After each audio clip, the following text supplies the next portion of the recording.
5-6-1 reporting in service. Starting mileage 9359. 9359. 10-4-5-6. Are you on a station call or are you going on patrol? 5-6, we're on routine patrol, no code 6. 10-4-5-6, 6:07 p.m. in service on the Nightwatch. This is Donn Reed, a police recorder. And right now you're riding in Detective Unit 5-6. And that was Sergeant Ron Perkins just reporting us in service on the Nightwatch. And as you ride with us tonight, be sure to remember one thing. The people you hear are not actors. This is it. This is real. This is Nightwatch.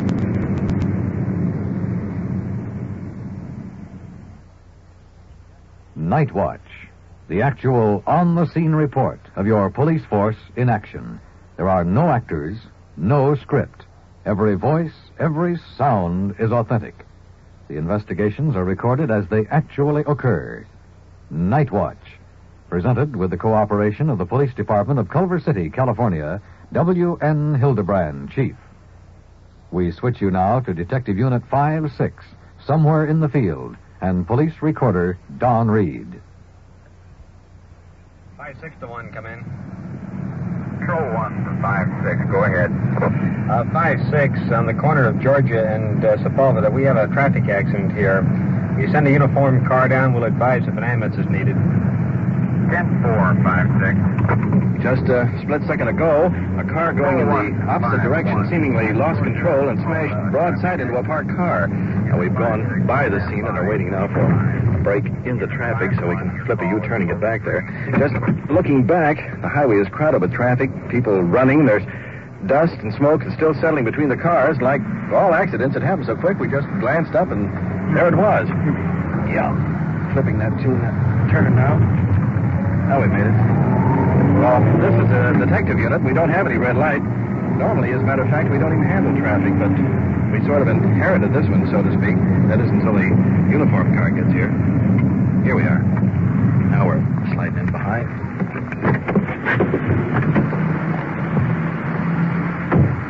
Kirk, let's check out those entries. Don, will you throw some flares out there in the back? Yeah, we'll do. Get in the compartment here, get some flares out. Let's get a couple of these. Get out here on the street.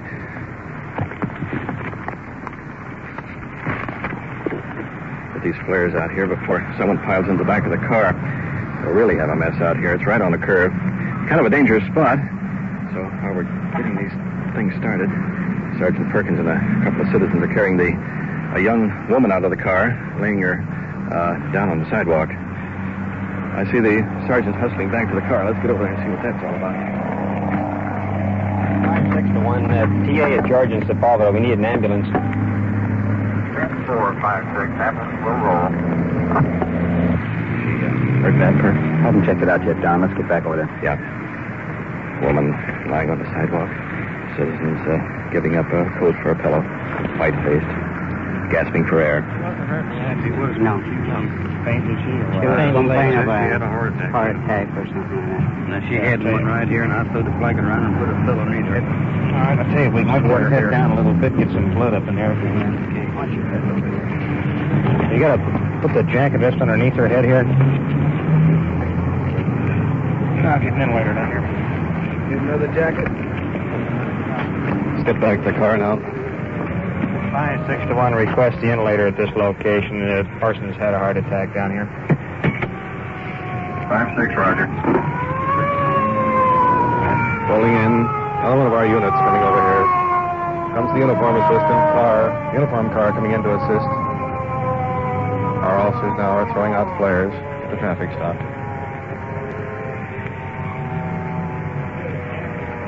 Woman is out with a blanket. Possibly suffered a heart attack.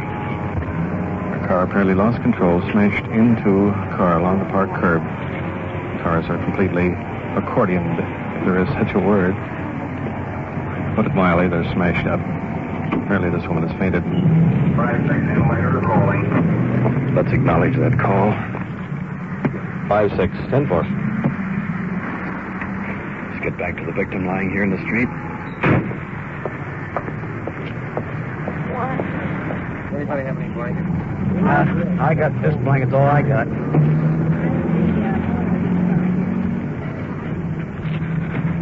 bundling up the victim, keep her from going into shock. It started to spin. Just be quiet. It started spinning. Yeah, well, I was right behind you. It started to spin. Victim gesturing with her hand, trying to explain that the road, landscape started to spin. Reason for the accident. Oh. Inhalator should be along in just a moment.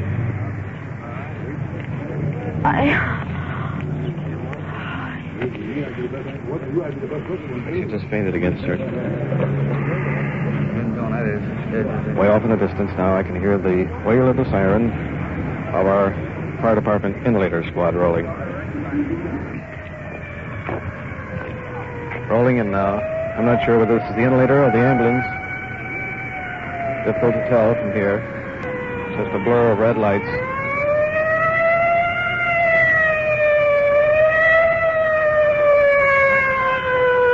The inhalator. Rolling in.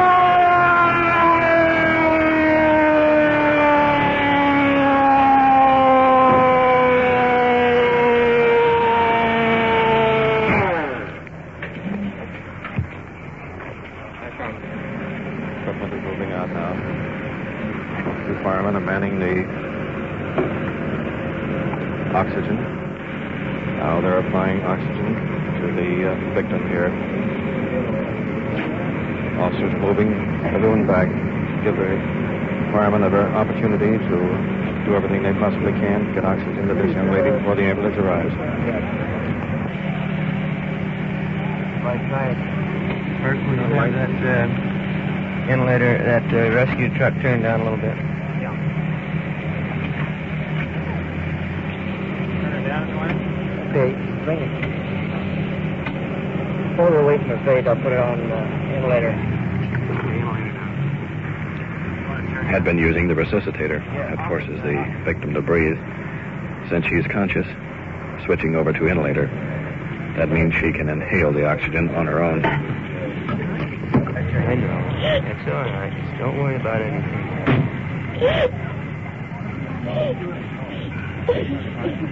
It's quite all right, man. Nobody's playing.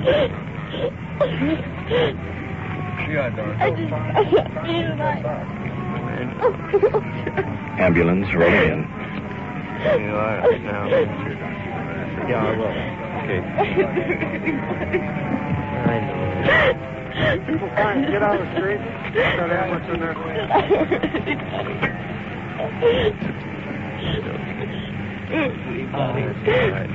Good.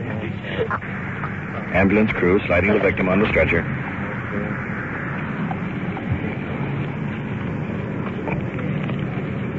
Gotta give some more oxygen on the way out.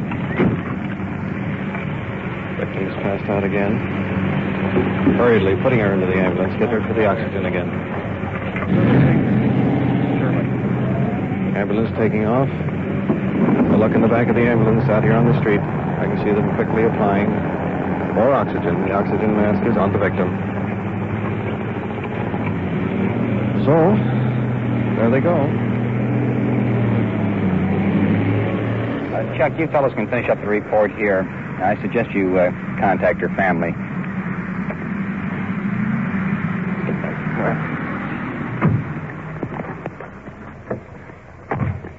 Hey, you know the woman that was putting blankets around the victim? I was a little worried about her, too. It looked to me like she was going to have a baby before long.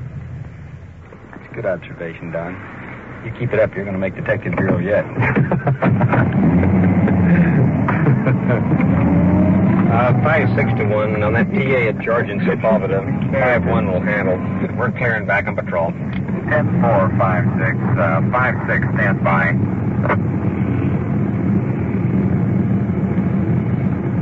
Uh, 5-6, come in. 5-6, go ahead. 5-6, 5-4 is requesting a detective unit at Jefferson and Doheny Drive. That's Jefferson and Doheny Drive, holding a 211 strong-arm suspect. Your call is code 2. 5-6, Roger, we're rolling. Strong-arm robbery suspect. Gee, we haven't had one of those in a long time. No, but we've got one now. Yeah.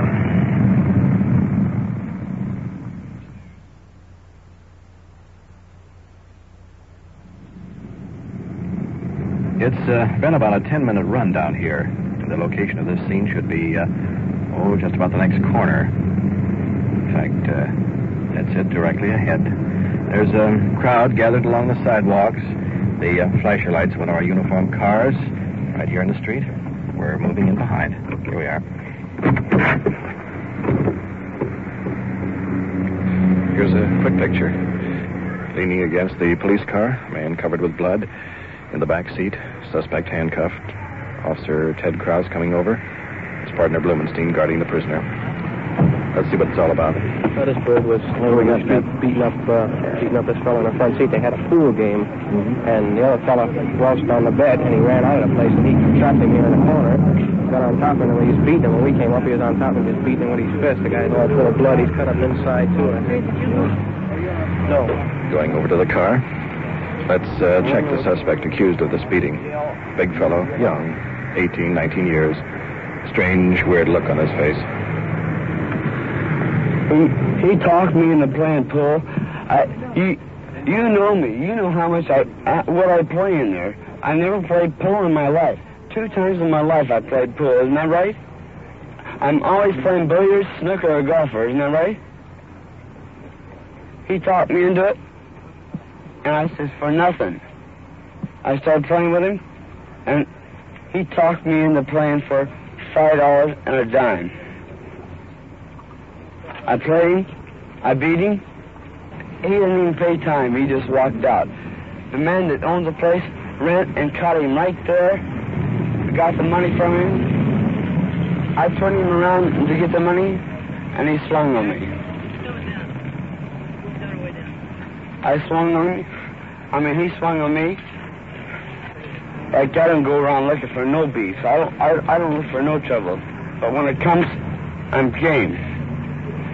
I can take care of myself as well as anybody. But I don't go looking for beef. This is what happens every time. Last time I lost a new suit.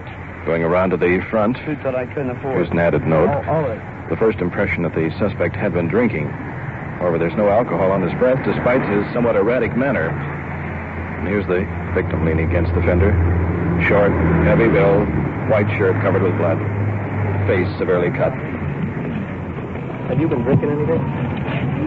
Oh, drink? Yeah. No, sir. I haven't been drinking nothing. How's your jaw feel? That is swell awful bad. Swell off bad. Any teeth broken? Or you can, No, I don't think it's teeth broken. It's in the lip. I mean, all three is broken. We got an ambulance on the way to pick his doctor. He's in the hospital with him, and we'll get the It's very noisy out here on the street. Meanwhile, the suspect is kicking up a verbal storm over here. They're all such. That's no reason to commit assault and battery on the man. Gambling is not legal. I was You can't protecting collect myself, that. sir. You weren't protecting yourself when you were laying on top of him, beating him in the street here. What did you take his wallet for? He orders to me, He was sir. the one that was protecting himself. He was laying there in a ball while you were beating him. I've got witnesses, sir. We got They people seen that it. came up and saw you beating the guy. What kind of a chance do I have against you? Ambulance just rolled in. We'll go back to headquarters later and check the suspect, but right now let's get over to the hospital and see how seriously the victim is hurt.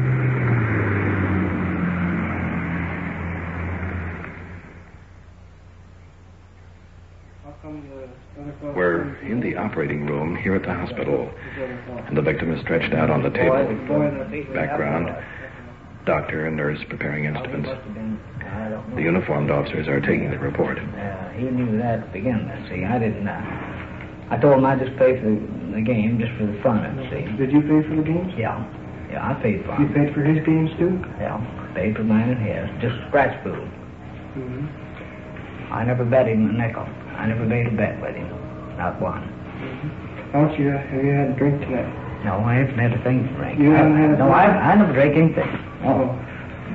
No, I never. I haven't had a thing to drink? No. Okay. That is right, exactly. What did he say to you when he came outside? Well, he said I owed him $1.05. He said you owed him $1.05? Yeah. For And what? I never made him a bet, see. Yeah. That's when he jumped me across the street right there. See, I never hit the kid, and I never touched him. Mm-hmm. I never put my finger on him. He jumped in and started beating you there? Yeah. When did he take the wallet from you? Huh? When did he take your In the wallet? street, when I was down in the street. He took it out of your pocket? Yeah. What do you think he hit you with? His fist, or did he have some other instrument he hit you with? Oh, I don't know, dude, what he hit me with. Has he been drinking? I don't know. I never seen him take it. Did he drink it all while you were playing pool? He didn't drink anything while he was drinking. I mean, Bob was playing. Oh. You didn't see him drink anything? Boy, I look like the very devil, don't it? Look here. Boy, it really doused me up a little bit, I'll tell you that for sure. That more or less fills in that side of the report. What happened to it? The doctor is coming now to start work on the victim. So, let's get back to police headquarters. I never hit anybody. You are listening to Nightwatch and following the activities of a detective unit on its tour of duty. The people and sounds you are hearing are real, and the investigations are recorded in the field as they actually occur. We'll bring you the final results of tonight's action at the conclusion of Nightwatch.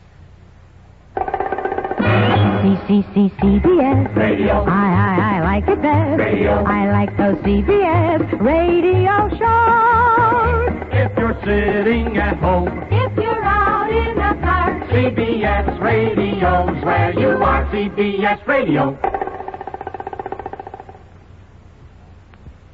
And now we return you to police headquarters where an investigation is underway, and to police recorder Donn Reed. That's pretty obvious. Good case against him. Here in the office of Sergeant Perkins, the arresting officers, Krause and Blumenstein, are going over the report. What did you observe? What happened? We were eastbound on Culver Boulevard, and as we approached, he bent the victim's arm up behind his back. He had the victim lying down in the street, and bent his arm up behind his back, and we saw him take his wallet out of his rear pocket. Bloomy can tell you more about that. Oh, were you driving too? I was driving, yeah. I thought there was some drunk fell off the curb or something and needed help, but we got closer there and I saw his blood on the street, and this fellow was taking the wallet out of the other fellow's pocket that was down. So we got to him, he released the fellow, and we went on and placed him under arrest, put him in the car. Still had the wallet in his possession. And we went back to the victim there. He was still laying on the ground and thought he was hurt pretty bad, so we called an ambulance. How badly hurt was he? Well, it looked pretty bad at the scene, but when we got to the doctor, well, he had 3 cuts. It took 5 stitches in the head. Had he been drinking? Did you notice at all? I mean, could you tell? The doctor said he wasn't drinking either. He was not drinking? No. This fellow here give you any trouble at all? No, he was very cooperative all the way through. Well, as you know, he's been in trouble before. And he's had a back injury. In fact, he broke his back. He stole a car. It was chased by the Texas Highway Patrol. Broke his back in an accident, and he uses narcotics under prescription to ease the pain. Yeah, that was easy to tell. Well, he apparently, tonight then, is pretty high on narcotics. Probably took an overdose. You want to bring him in, Ted, and we'll talk to him in here. Oh, listen, by the way, will you keep your eye on him? Because when he's high on this stuff, he's likely to try anything. I know him.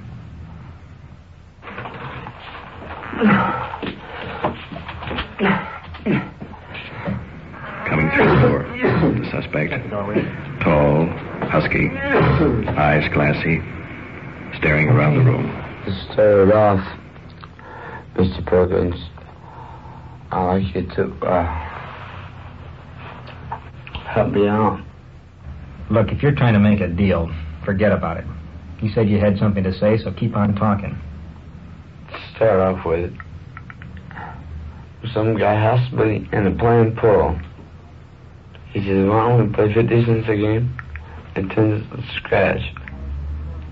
I've always been game. You know that. I've been game for anything. And I'm not afraid of losing. I'm not afraid of winning. I beat about 30 times as many points as he had. He walked straight out the door and didn't even pay time. And the guy that runs a pool hall had caught up with him by then, and I was already with him. And grabbed a hold of him and says, where's the money for this pool or something? and he handed him a bill of some sort that I'm playing the gap for money, and so I grabbed a hold of him as he starts to cross Washington. Of course, I took his wallet off. I beat him. Of course, I made sure I made a fairly good job of it. He went down. I was hassled there for 15 minutes taking his wallet out. Took it out and there wasn't a penny in it. He was dressed like a guy would go out with a girl with at least $100. I mean, he was dressed real good. He had a suit on. I think he had a tie and a white shirt. And he was dressed real good. And so I'm trying to get this money from the cat. And he pulled up. And he went to hang me. I was belligerent with a couple officers, but I'm not going to do time for some drunk that wanted to cheat me out of my money. I have the medical report right here in front of me. It says he was stone sober. Did you know this fellow before? Never seen him in my life. If I do time, I'll make something that counts. Let's say I'm a schemer, Mr. Perkins. I can scheme on a lot of things, and I know just how to hit people. I know how to hit them in the right spots, and that's what I'll do. I'll be worse than any of them ever thought of being. I don't know what they think of me. Probably, well, he's a future gangster. That's what they probably think. I'm already busted because I'm on parole. But I'm 18 years old. I have had an accident. I've got to live with a record that shows that I've been in a nut house. I've been in Camarillo. That was the last time I was here. And I never denied it to nobody. They asked me where I was. I told them I was in Camarillo. I told them what I was there for. And I don't like to keep telling stories, but I told most people anyway. And the rest I just shined. Like I only go along with certain peoples. But I can't pull up Perkins. I mean, like I'm the kind of a guy that would just as well hang or shoot someone and then hang before I want to do time. I ain't afraid of no cop, and I'm not afraid of no bullet, afraid of getting shot. I'm not afraid of none of that. I just don't fear it. I've lived my life. I was dead in a lot of things, and I'll live through it. I'll take a bullet any time. I don't care if it kills me. But I still got to get out.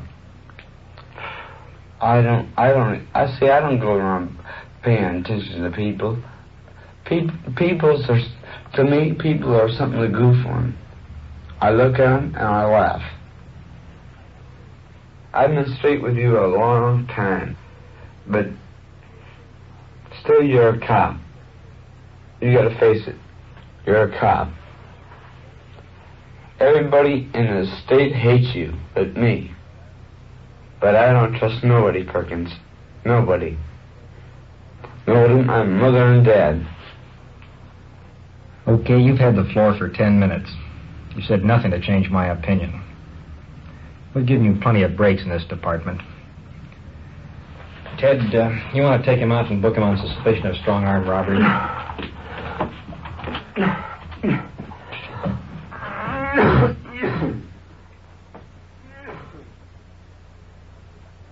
What you have just heard is real, recorded as it happened on the Nightwatch. For the disposition of tonight's cases, we return you to police headquarters and Chief W.N. Hidebrande. The result of tonight's first investigation, in which the woman suffered a heart attack while driving, fortunately, had a happy conclusion. Prompt medical attention brought her complete recovery in a few days. In the final case of the young suspect arrested for robbery, he now faces a term of not less than 1 year.